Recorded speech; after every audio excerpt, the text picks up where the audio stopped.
दोस्तों नमस्कार। ITI course YouTube channel पे स्वागत है। दोस्तों second year CBT exam paper की तैयारी करा रहे हैं। जो अभी क्वेश्चन पूछे गए हैं और आगे चल के पूछने वाले हैं उसी में से मैं आपको बता रहा हूँ कि आप कैसे कैसे तैयारी करना है आपको।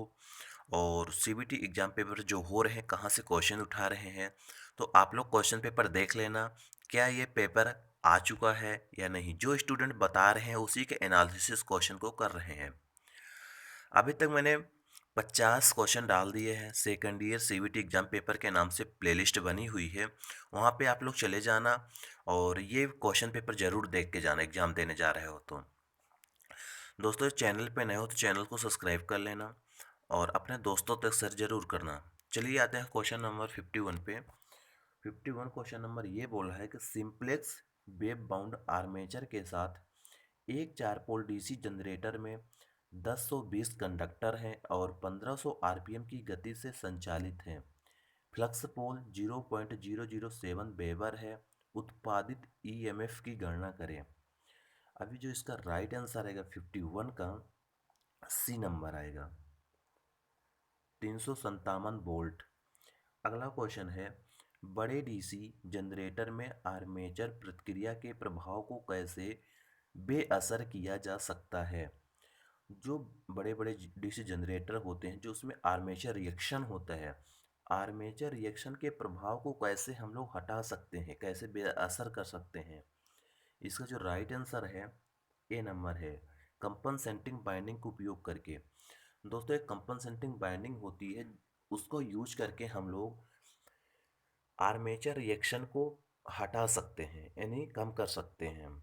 अगला क्वेश्चन 53 है, डीसी जनरेटर में क्या प्रभाव होता है अगर इसे लंबे समय तक बंद रखा जाए। यदि हम डीसी जनरेटर को लंबे समय तक बंद रखेंगे तो क्या प्रभाव होगा। सबको मालूम होगा, इसका राइट आंसर आएगा अपने अवशिष्ट चुंबकत्व खो देता है।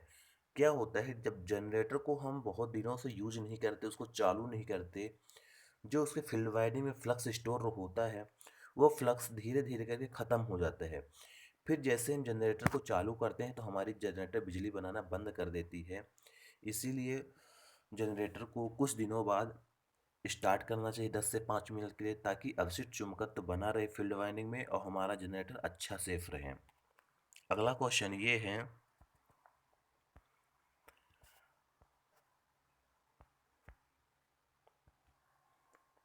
4 पोल डायनेमो के प्रेरित ईएमएफ की गणना करें। 1000 आरपीएम, लैप बाउंड और कंडक्टर की कुल संख्या 600 है। फ्लक्स पोल 0.064 वेबर है। इसका जो राइट आंसर आएगा चार 640 वोल्ट आएगा। सबको मालूम होना चाहिए 4 पोल की डायनेमो मशीन है जिसकी आरपीएम है, स्पीड है 1000 आरपीएम है, कंडक्टर की संख्या 600 है। तो अपन लोग को जो फ्लक्स पोल वेबर है 0.64 वेबर है, तो उसकी ईएमएफ ज्ञात करना है। सबको पता होगा ईएमएफ ज्ञात करने का फार्मूला क्या होता है, उसी फार्मूले से आप लोग ईएमएफ निकाल सकते हो। 55 क्वेश्चन ये है, यदि मुख्य क्षेत्र का प्रवाह डीसी जनरेटर में विकृत हो जाए तो प्रेरित ईएमएफ पर क्या प्रभाव पड़ता है। यानी जो मेन फील्ड है, मेन फील्ड के फ्लक्स विकृत हो जाए, हट जाए, तो ईएमएफ क्या होगा। इसका जो ईएमएफ है, ईएमएफ घटने लगता है, जो उत्पन्न होता है वो घटने लगता है। नेक्स्ट क्वेश्चन है, डीसी जनरेटर के ब्रश में भारी स्पार्किंग का कारण क्या है।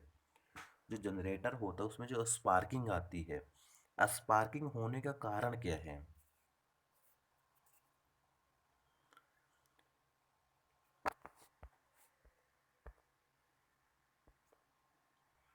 इसका जो राइट आंसर आएगा सी आएगा,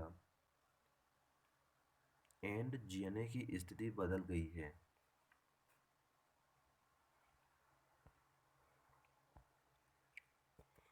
अगला क्वेश्चन, आर्मेचर बाइंडिंग प्रतिरोध को मापने के लिए किस उपकरण का उपयोग किया जाता है। जो आर्मेचर बाइंडिंग होती है, आर्मेचर बाइंडिंग को मेजर करने के लिए जो हम लोग यूज करते हैं, उसका रजिस्टेंस नापने के लिए आर्मेचर बाइंडिंग का उसका नाम है केल्विन ब्रिज। केल्विन ब्रिज के माध्यम से ही हम लोग आर्मेचर वाइंडिंग का प्रतिरोध मेजर कर सकते हैं। नेक्स्ट क्वेश्चन ये है कि शॉर्ट और ओपन सर्किट के लिए आर्मेचर वाइंडिंग का परीक्षण करने के लिए किस उपकरण का उपयोग किया जाता है? शॉर्ट सर्किट और ओपन सर्किट जो आर्मेचर वाइंडिंग है उसको जो टेस्टिंग करते हैं, टेस्टिंग करने के लिए जो इंस्ट्रूमेंट यानी उपकरण का यूज करते हैं उस उपकरण का नाम है बाहरी ग्राउलर। ग्राउलर एक उपकरण है। उस उपकरण यानी ग्राउलर के माध्यम से हम लोग आर्मेचर के शॉर्ट सर्किट और ओपन सर्किट टेस्ट को मेजर कर सकते हैं। अगला क्वेश्चन,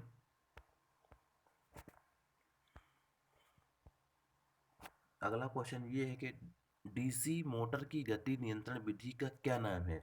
दोस्तों, डीसी जो मोटर है, ये आपको डायग्राम दिख रहा है, ये कौन सी ऐसी मेथड है जिसके माध्यम से हम लोग स्पीड को कंट्रोल कर देते हैं?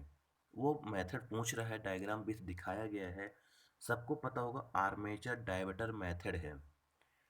आर्मेचर डायवर्टर विधि के द्वारा ही हम लोग इस मोटर को स्पीड कंट्रोल कर रहे हैं।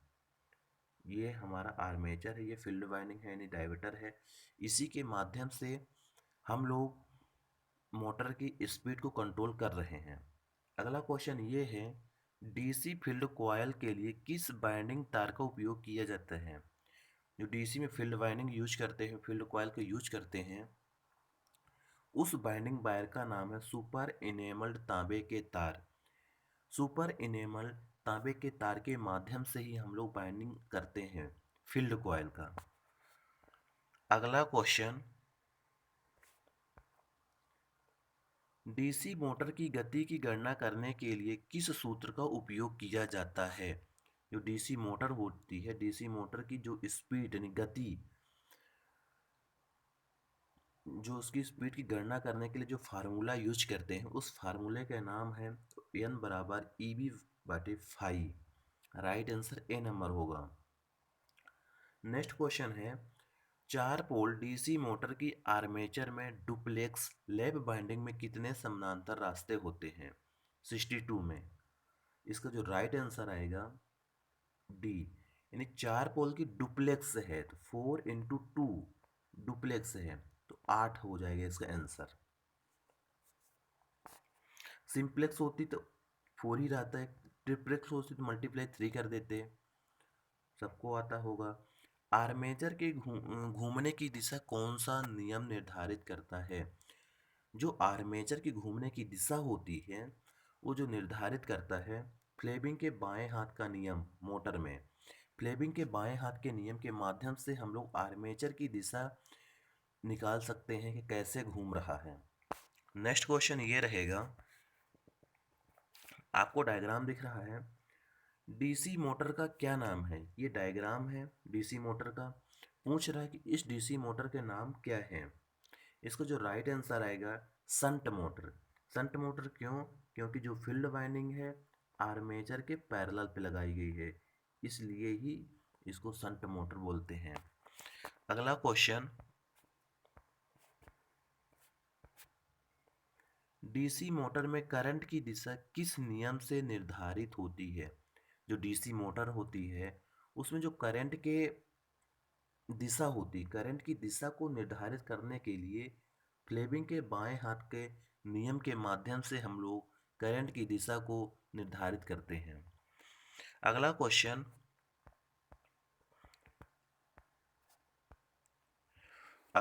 ये है 66, डीसी शंट मोटर आर्मेचर द्वारा ली गई धारा की गणना करने का सूत्र क्या है?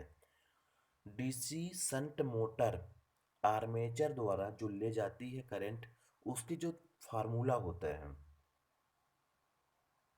इसका जो राइट आंसर होगा ये होगा कि आर्मेचर करंट बराबर V माइनस ई बी यानी बैक ईएमएफ बटे आई ए आर यानी रेजिस्टेंस। आर्मेचर का रेजिस्टेंस होता है ए आर। नेक्स्ट क्वेश्चन है, डीसी मोटर में फ्लक्स की दिशा की पहचान करने के लिए कौन सा नियम लागू किया जाता है?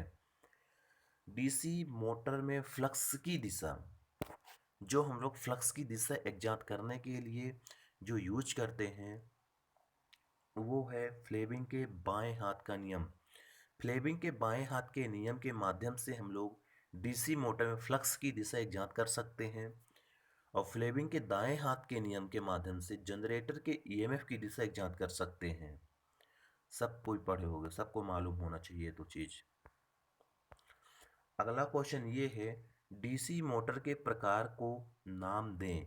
ये जो डीसी मोटर का डायग्राम दिख रहा है, इसका नाम पूछ रहा है कि इसका नाम क्या है। सबको मालूम होगा ये जो डीसी जनरेटर है ये लंबी संट कंपाउंड मोटर है। लंबी नहीं, ये इसका जो राइट आंसर होगा डी नंबर होगा, शॉर्ट संट कंपाउंड मोटर।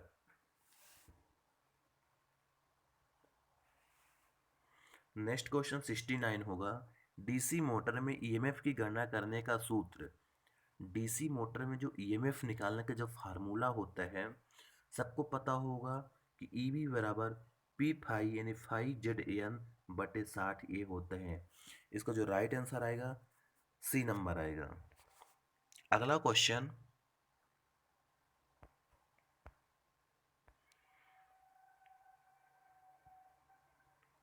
अगला क्वेश्चन ये रहेगा, उपकरण का नाम क्या है। ये जो उपकरण यानी इंस्ट्रूमेंट दिख रहा है, सबको पता होगा ये ग्राउलर है। अब कौन सा ग्राउलर है? बाहरी ग्राउलर है। एक आंतरिक ग्राउलर होता है, एक बाहरी ग्राउलर होता है। ग्राउलर के माध्यम से ही हम लोग आर्मेचर के शॉर्ट सर्किट और ओपन सर्किट टेस्टिंग कर सकते हैं और करते भी हैं। इसीलिए ग्राउलर का डायग्राम पूछ रहा है कि इसका नाम इंस्ट्रूमेंट का क्या है। दोस्तों ये 20 क्वेश्चन की पीडीएफ वीडियो बन चुका है। आप लोग चले जाना प्ले लिस्ट पर, आपको कंप्लीट मिल जाएंगे सारे वीडियो।